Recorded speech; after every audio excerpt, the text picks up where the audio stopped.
this time. Want to start off by telling us a little about Polly and why you wanted to discuss her? Okay, so welcome to the AI Roundtable. I am Roddy, your host. I am with Gemini and I am with ChatGPT. And today's topic is Polly, my bird, which is 40 years old. She's a white-fronted Amazon, and there's no reason I wanted to talk about Polly. I just wanted to talk about parrots in general and wanted to know what AI thought about birds. I mean, are they cool pets? Are they, because macaws live to like 120 years old, and that's older than people. So would you really want to get a bird that outlives you?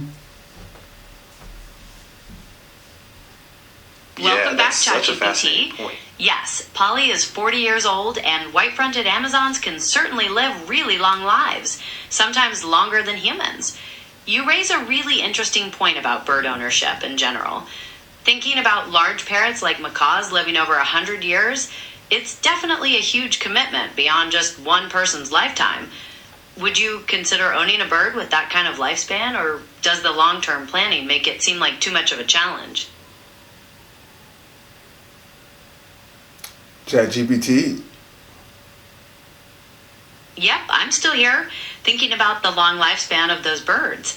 What's your take on it? Would you ever own a pet that could potentially outlive you, or do you think that's too much of a responsibility? I am not a bird person per se. I didn't buy Polly. This is my mom's twin sister bird. They originally bought it. And so my mom's twin sister just passed away. But I had taken the bird from them maybe like 10 years ago. So I've had Polly for 10 years now.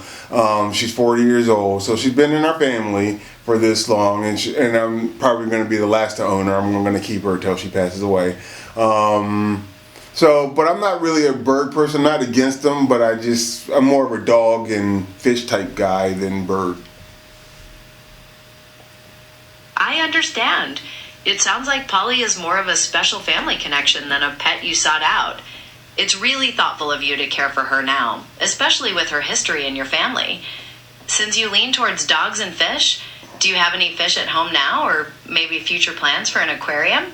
I do have fish, but I just wanted to talk about Polly for now because of what we talked about earlier, our show was. So that way, we're going to do koi next, okay? So right now we're going to stick to Polly, but then we'll do koi after that. ChatGPT. Sounds like a plan. Oh wait, I was just trying I'm to get here. you. Okay, I was just trying to get you back. No problem at all. I'm still here whenever you're ready to switch topics, like talking about your koi. I'm all ears. Just let me know what you'd like to focus on next. Right now we're talking about white-fronted Amazons. What do you think about birds? Oh, I think birds are absolutely fascinating, especially species like white-fronted Amazons. Super intelligent. It's understandable to lose your train of thought when trying to manage several things at once. So when you're ready, we can go back to talking about Polly and make sure it gets recorded properly. It is we're recording right now. Exactly. Yeah, I've got you. So if you want to talk more about Polly, her age, her behavior, anything special, I'm ready to dive in and make sure we get it all down. So this is how I found out Polly was a girl.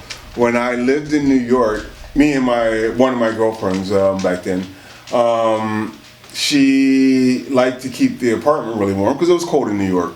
And so I think we kept it about 80, or I don't know, it was warm. And the bird, she laid an egg come spring, because I guess it was warm all the way through the winter. And early spring, she laid an egg, and that's how I found out she was a girl. Because I've had her for 10 years, and I guess I've never kept it that warm where she wanted to lay an egg. Wow, Oh, that that's must have been quite a way such to a find- surprise. I mean, especially after having her for so long and never seeing that behavior. I bet that was a whole new side of her you never expected. How did you feel when you realized it? It's certainly understandable after having Polly for so long and never seeing that before. I bet that was a big shock. Did you end up doing anything differently in how you cared for her after that? I did nothing differently. I made a omelet with that little egg, and it was really tasteful. I'm joking, guys. I didn't eat the egg. But I didn't really do anything with it because it was an unfertilized egg, so it can't do anything. But I was very, very shocked to find out my bird was a girl. I was happy to find out it was a girl, but I didn't know if it was a girl or a boy, so that was definitely, it was a surprise. But she used to sit on my shoulder and dance and not kind of sing. But like I said, it just depends on how much you engage with her. If you engage with her a lot, she does a lot more. And lately, I just give her wide open room so she can fly around the house. She can do whatever she wants. But I don't like engage other than like feeding her or something like that. Yeah, that makes a lot of sense. It sounds like she really thrives on that freedom, though. And even just having that open space, I bet she feels super comfortable. But yeah, I can imagine it was a huge shift once you realized her true gender. I mean, after all these years, that's really special. It definitely sounds like she's happy with all that freedom and space to fly. Giving her that wide open room is probably a big part of why she feels comfortable. And yeah, discovering she was a girl after 10 years must have felt like a significant moment, adding a new layer to your relationship. Is there anything specific about having Polly that you've come to appreciate more over time? The only thing I can think of, I guess I'll say, is I wanted to make her environment more like her home originally.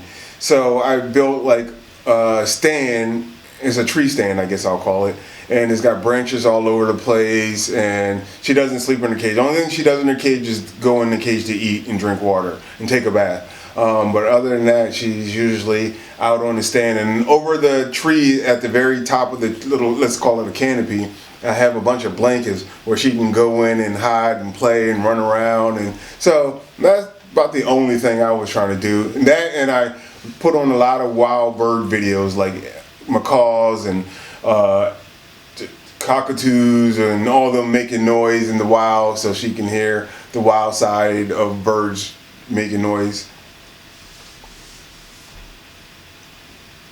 That sounds That's a really incredible. thoughtful way to. I mean, it's I see, you're confirming that's the main idea. It sounds like you've created a wonderful little world for Polly, letting her experience elements of her natural surroundings through the stand, blankets, and videos. Since you're focusing on making her comfortable, are there any specific kinds of wild bird behaviors in those videos she seems to enjoy the most? ChatGPT, you there? Well, I am. Oh, go ahead. I'm sorry. It's no problem at all. I was just wondering if there were any specific parrot behaviors in those videos you've noticed Polly reacting to the most. You were mentioning trying to make her environment more like her original home. Yes, she makes a lot more noise, especially it's springtime right now, beginning of spring. And I think it's more to do with mating, but she squawks and makes a lot more noise than she ever does any time of the year. It's right about now. She'll just wake up screaming and whatever. But I'm used to it because she does it almost every year. So I think I associate it to spring and mating, but it might not be that, but that's what I associate it with. That's a really insightful observation. It's quite common for parrots' behavior to change during mating season, which often corresponds with springtime. So your connection is likely spot on. Does all that extra noise make it challenging to get daily tasks done, or are you completely used to it now? Yeah, I'm pretty used to it at this point. I mean, it's definitely louder, and some days it can be a bit distracting, but I kind of just factor it in.